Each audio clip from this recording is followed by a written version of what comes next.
Hi guys, welcome back to another YouTube tutorial. So I'm going to show you how to make the best garden egg stew.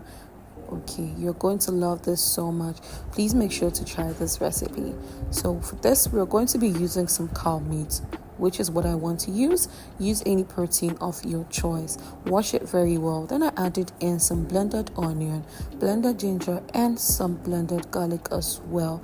These are very important to me. Added in some seasoning cube and some salt to taste. You can do without the seasoning cube if you want to. Everything I'm using, it's optional. It's not compulsory to do exactly what I'm doing. But if you follow the steps just like I'm showing you, you're never going to regret it. And if you know me, you know I never steam my meat or my protein with water. I'd always let the protein produce its own water, just like this. And I added in my cow skin or Wele. When my cow meat was halfway cooked, then I covered that and I let that cook through. If you taste it and your meat is not tender enough, you can go ahead and add in some water. And also I needed my stock, which is very important, so I added in some water. Then I let that continue to cook for some more. I always love when my meat is tender because I want to enjoy my meal. I don't want to fight with my meat. Then I wash my garden eggs very well. I split it into two. Then I put that on fire and I set it to boil. Here I was checking if it was soft enough and it was just perfect.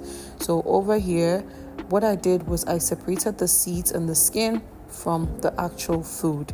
I don't know how to explain it, but yeah, you're just going to want to take off the skin and the seeds and you're going to want to blend that. Then the other parts, which is the garden eggs food, which I'd like to call it, you're going to want to do this with it to your fork because I don't like having big chunks of garden egg in my stew. In another pot, you're going to want to add in some palm oil and some blended onion with ginger and garlic paste. Give that a good mix and you're going to want to let that fry for a few minutes before you proceed to add in your tomatoes. You can use tomato paste, but I'm using some crushed tomatoes or diced tomatoes. I'm going to let that simmer some time because I don't want my stew tasting sweet. I want to get rid of that sour and sweet taste that a tomato has. And I added in my blended scotch bonnet or the green pepper, that's like the paprika but the bigger kind. This gives the food more flavor. You can use as much as you want depending on how spicy you want your food to be. I gave that a good mix and let it simmer for some time. Then I added in my stock and my protein. Okay, yes, going to want to let the stew infuse into the protein so it tastes delicious. Then I added in the blended part of the garden eggs, which was the skin and the seeds, and I'm going to let that cook for a bit before I proceed to add in the garden eggs food, which is the part that I was mashing down with the fork. Okay, yes, just like you see me doing here.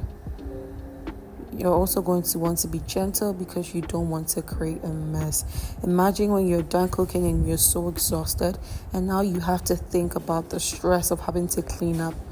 That's too much work. Nobody likes stress. Okay, so you're going to want to give that a good mix. Then I went ahead to add in my seasoning cube.